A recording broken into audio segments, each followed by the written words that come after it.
right here. Wait 1 second. Let's go. Clear the hall, clear the hall!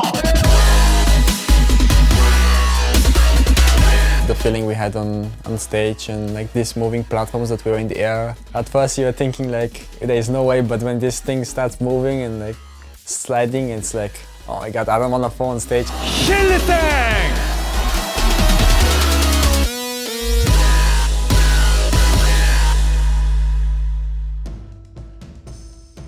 The mood was very cheerful. We had cheerful players, so it was hard to not be smiling and laughing with this type of team. And Caps was kind of the, if he's happy, everyone will be happy. And if he was having a bad day, then it will like spread around everyone as well. It will influence, because there's no more like this type of cheerful guy that is in the team. Cheerful was always saying we're gonna win Worlds, like very straightforward, and he kept convincing us in a way that we're gonna win Worlds, and I was at the time laughing. I think me and Cheerful see the game very similar. I think we see it from the same angle, and we have rarely disagreements on how the game should be played.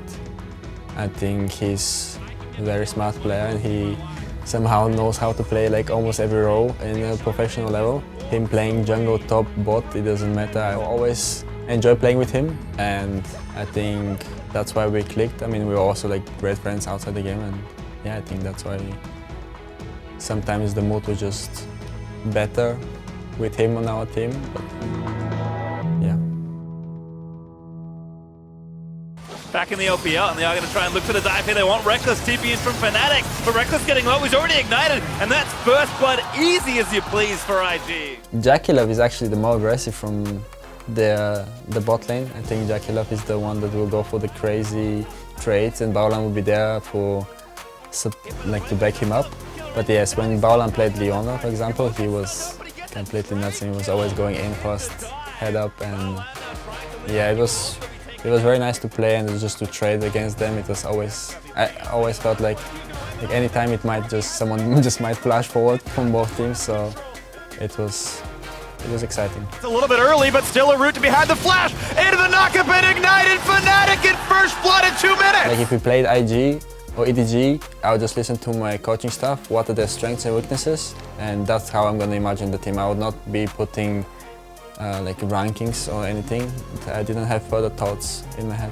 Backing their top laner, he's probably got a Warmogged armor. They're checking for vision before they rush into this objective. I was calling for this fight on Drake, and my teammates were like a bit like, I don't think it's that good, I think we're losing. And I'm like, no, we're winning, trust me, or something like that. And I was just flashed over the Dragon Pit, jumped to my team and like zoned like 2 people, and we somehow like aced them or something, and I was like really happy and proud about myself in this moment. But he hasn't killed the damage dealers. Reckless is still untouched as a boomerang blade flies across the team. iBoy is slowed down. That's a great stun from iBoy. Killer instinct into death. iBoy suicides. He flies into Fnatic. He gets dunked. It's a triple kill for Reckless. When there were no Korean teams left in the hotel and in the tournament, it was kind of feeling a bit weird, and G2 taking down ING was like, oh my god, it's gonna be like a Europe winning Worlds or something. We had a good chances and stuff. Burst goes golden with the hourglass. They may have just done it. G2 have just dismantled RNG. It was feeling very good at this time, and then it kind of, I think we all realized that, you know, when you're in this hotel and you're just playing every day and you see how the rooms get emptier and emptier, you realize that you are going further and further. I think I remember still this feeling when KT Roasters just left because they were in the room next to us, and I saw how they were living, how sad they were, and I really didn't want to be their team. And then I realized, oh, okay, we're getting there. It's coming to the end soon. We knew how to beat them. We knew their weaknesses. Yes, they were a very strong team, but I think we had a really good shot of doing well against them. Sadly, when you go on the big stage and you play in these booths, it's like a completely different environment. Like even the opening ceremony gets to your head. For example, me, I was playing Worlds for first time, Bwipo as well, and it probably got to our nerves, and I wouldn't say I played bad on anything, but I for sure didn't do as well as I thought I will. And sadly, we didn't keep our cool, or like we just dropped the ball and we died to ganks that are obvious, we died to people that are walking on wards, and we don't survive ganks that we survived early on, and we would not do ganks that we did early on, and so the game would be completely different.